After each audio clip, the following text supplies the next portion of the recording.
Vamos dar início agora com o princípio da legalidade.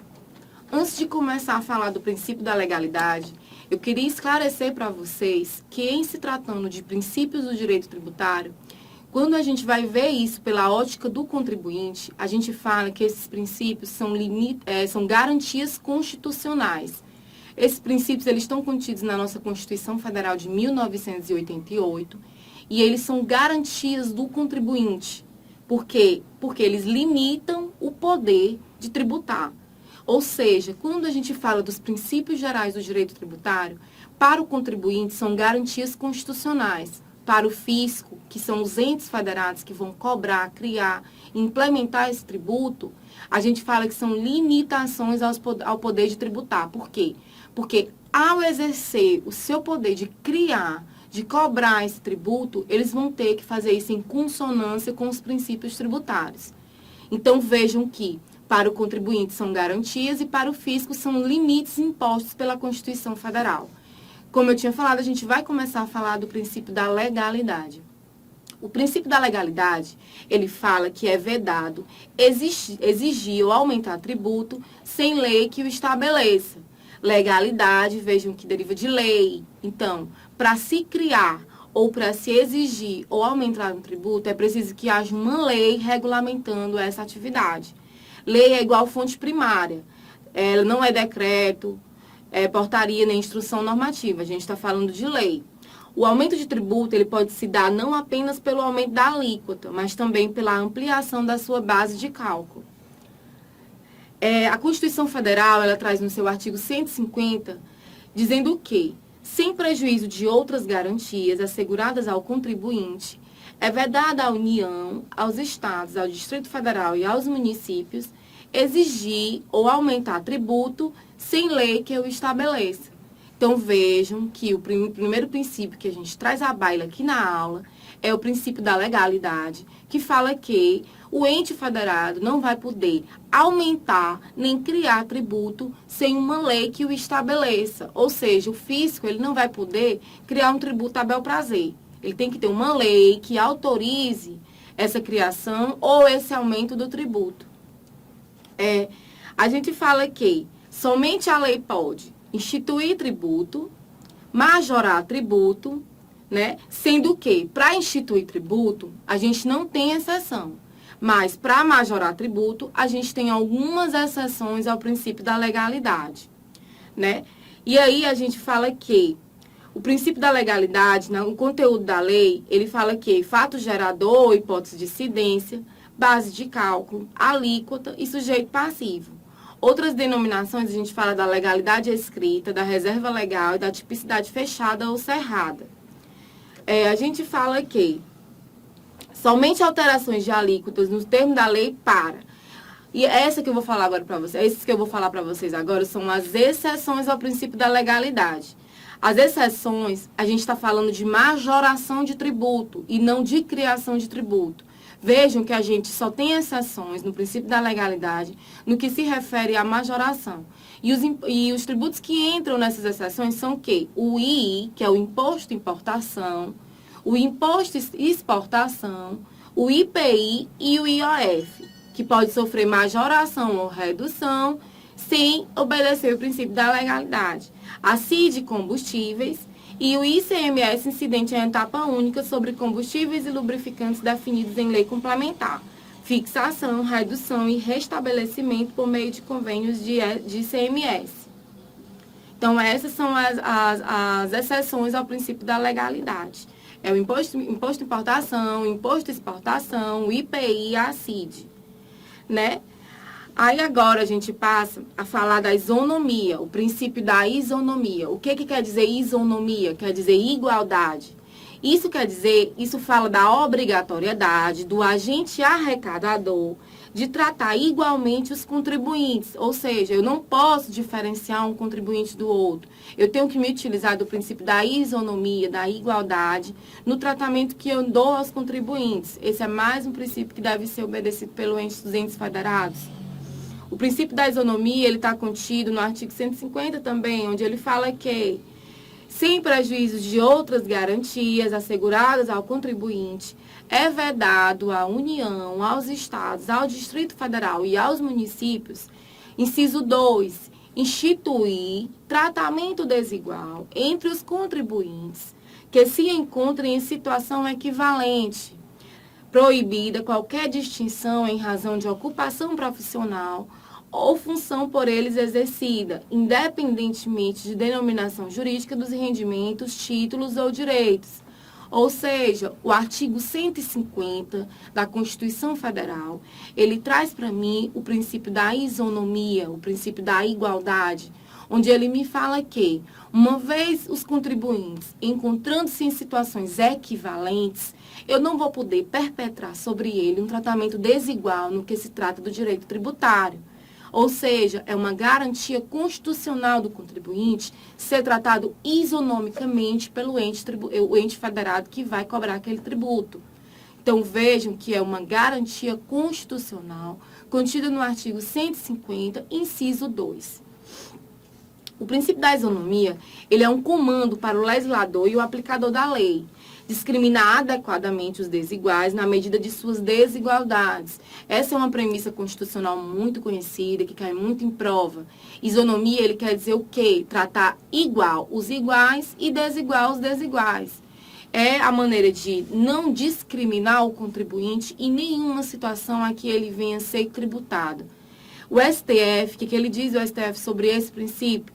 Ele fala que a sobrecarga imposta aos bancos comerciais e às entidades financeiras, no tocante à contribuição previdenciária sobre a folha de salários, não fere à primeira vista o princípio da isonomia tributária, ante a expressa previsão constitucional do artigo 195, parágrafo 9º.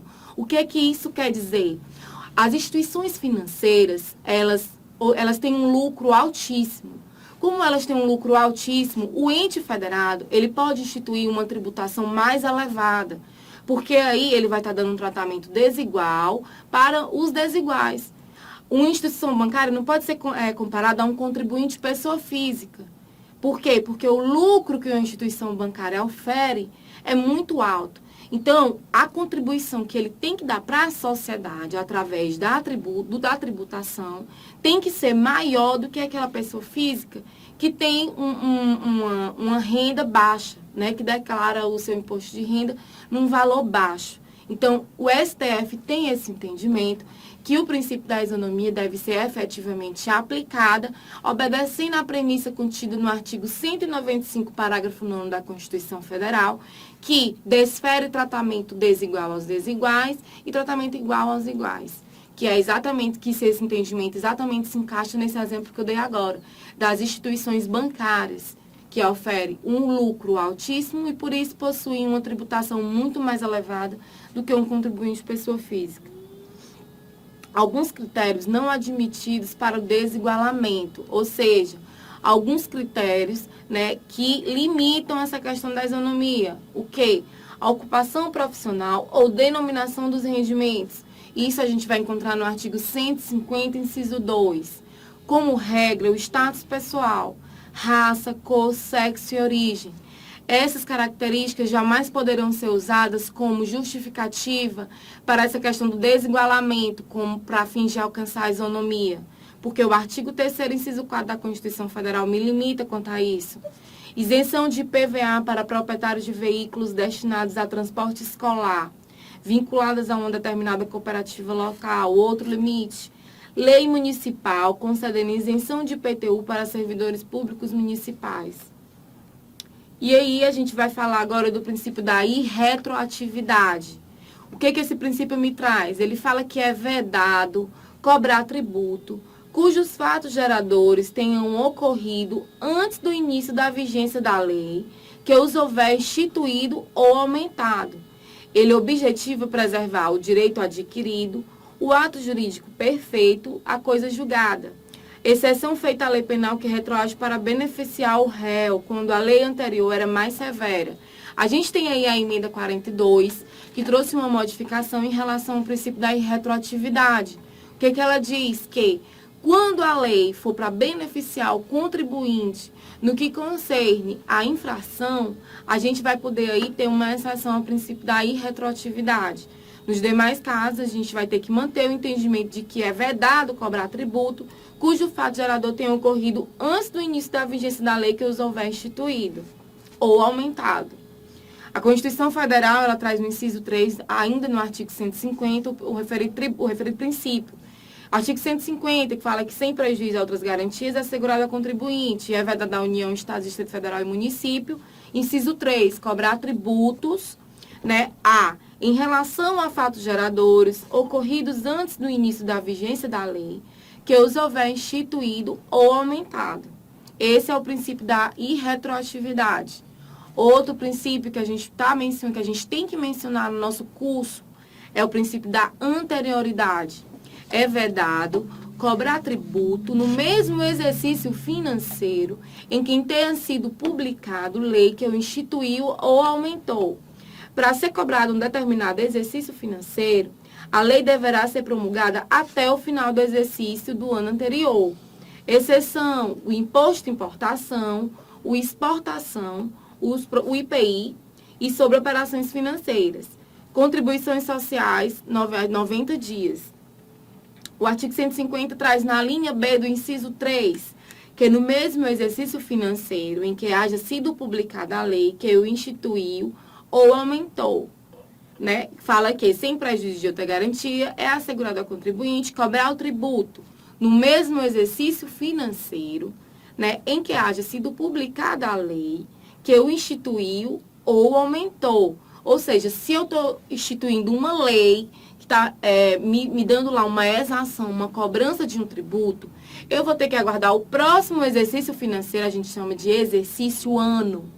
É uma palavra que é muito usada no direito tributário, que é sinônimo de ano, exercício é ano. Ou seja, a lei me traz que eu vou poder cobrar esse tributo no exercício seguinte.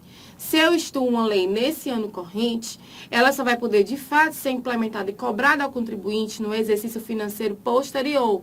Seria o quê? Criada em 2016, cobrada em 2017. Isso é o que me traz o princípio da anterioridade. A gente tem algumas características desse princípio, acompanhem comigo no slide. Fala que o princípio da anterioridade é uma garantia da não surpresa, é para que o contribuinte não seja pego de surpresa com uma cobrança de um tributo que ele não esperava, tendo muitas vezes a sua renda comprometida e a sua subsistência prejudicada. Ou seja, é a garantia, a não surpresa da cobrança daquele tributo. Essa é a finalidade do princípio da anterioridade. Ele é uma garantia individual dos contribuintes, é uma cláusula pétrea. O que é cláusula pétrea? São cláusulas contidas na nossa Constituição Federal de 88 que não podem ser modificadas, ou seja, é uma garantia do contribuinte, é uma garantia individual do contribuinte, não ser pego de surpresa com cobrança de tributo. A publicação da lei no exercício anterior, a cobrança do tributo, não é regra de vigência e sim de eficácia. Ou seja, ela tem que efetivamente ser obedecida pelo ente federado que vai cobrar aquele tributo, instituir ou majorar. Diferente da anualidade, é igual à autorização orçamentária anual. Exige que a cobrança incida apenas sobre fatos geradores ocorridos a partir do exercício financeiro posterior à publicação da lei. Veja que se eu pratiquei um fato gerador, no ano em que foi criado o tributo, esse fato gerador ainda vai obedecer à lei vigente nesse exercício. Eu só vou ser tributada na nova forma, no exercício seguinte, e a partir da publicação dessa lei. Ou seja, apenas os fatos geradores ocorridos posteriores à publicação da lei no exercício posterior. É isso que me traz o princípio da anterioridade. As exceções a esse princípio, a gente tem as exceções aos princípios da anterioridade. Quais são? O imposto de importação, o imposto exportação, o IOF, o IPI e o imposto, né, de extraordinário de guerra. Repetindo, exceções ao princípio da anterioridade. imposto de importação, imposto de exportação, IOF, IPI e imposto extraordinário de guerra, bem como empréstimos compulsórios instituídos em razão de calamidade pública ou guerra. Vejam que a gente estudou isso na aula passada, que a gente tem 2 tipos de empréstimos compulsórios. Tanto um quanto o outro vão estar contidos nas exceções ao princípio da anterioridade. Por que a gente fala que são exceções? São contribuições para... porque eles não vão obedecer esse princípio da anterioridade. E a gente tem também as contribuições para a Seguridade Social, que está contido no artigo 195, parágrafo 6º, que vai obedecer à anterioridade nonagesimal, efeitos de 90 dias após a publicação da lei que institua ou modifique. E temos ainda CID combustíveis e ICMS incidente em etapa única sobre combustíveis e lubrificantes. A Constituição Federal traz também ainda o princípio da noventena, que é o que eu acabei de falar para vocês, quando a gente tem a questão do prazo nonagesimal, que fala que é vedado a União, Estado, Distrito Federal e Município cobrar tributo antes de decorrido 90 dias da data em que haja sido publicada a lei que os instituiu ou aumentou, observado o disposto na linha B, princípio da anterioridade. Vejam que a gente tem 2 situações. A gente tem o princípio da anterioridade, que fala do exercício seguinte, do ano seguinte, e a gente tem o princípio nonagesimal. Eles vão agir em conjunto, ambos devem ser obedecidos. E aquele que for mais, que vai atingir, que vai ser mais benéfico para o contribuinte, que vai dar um prazo maior para ele, é o que vai ocorrer. Se eu tenho um exercício seguinte, o nonagesimal, eu vejo qual que vai me dar o prazo maior e aí eu vou aplicar o prazo maior. Porque essa é uma garantia contida na Constituição Federal para o contribuinte. O artigo 195, ele fala que a Seguridade Social será financiada por toda a sociedade, de forma direta e indireta, nos termos da lei, mediante recursos provenientes dos orçamentos da União, dos Estados, do Distrito Federal e dos municípios, das seguintes contribuições sociais. As contribuições sociais de que trata este artigo só poderão ser exigidas decorridos 90 dias da data da publicação da lei que os houver instituído ou modificado, não se lhes aplicando o disposto no artigo 150, inciso 3, a linha B, princípio da anterioridade. Isso em relação às contribuições sociais. A gente tem o outro princípio, que é o quê? A reserva da lei complementar, que diz o quê? Que a Constituição Federal ela reservou para a lei complementar o poder de dispor sobre normas gerais em matéria de legislação tributária, dentre as quais a definição de tributos e suas espécies, fato gerador, base de cálculo e contribuinte, obrigação, lançamento, crédito, prescrição e decadência tributárias e regular as limitações constitucionais ao poder de tributar. A reserva de lei específica para renúncia fiscal, isenção, subsídio, redução de base de cálculo, concessão de crédito presumido, anistia ou remissão. Vejam que algumas matérias são instituídas na Constituição Federal como matérias que poderão ser instituídas por lei complementar. E é isso que diz essa questão que a gente está falando agora. Próxima aula, a gente vai falar do princípio da vedação de confisco, princípio da capacidade contributiva e vamos dar continuidade a alguns princípios que são efetivamente importantes para o direito tributário.